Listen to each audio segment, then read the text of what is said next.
ও টুম্পা, কি হয়েছে কি? আর না আমার পাখিটা কেমন থতথত করতে, তুমি একটু খাতায় ভরে নাও না। পাখি তো তোমার খাঁচায় ঢোকার আগেই পিঁপড়ে হয়ে যায়। যত সব। এই দেখো, আজ আমি রকেট ক্যাপ্টেন নিয়ে এসেছি, আজ আকার তদুন দেবো। ঠিক আছে, আসো। আর যদি আমায় চরম শোক দিতে না পারো তাহলে পিছনে লাঠি মারবো।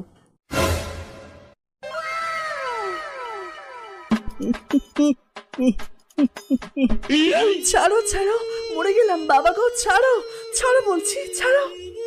দেখ দেখ দেখ দেখ, তো কত দাদা, আর আমি তো মিটিয়ে দেবো।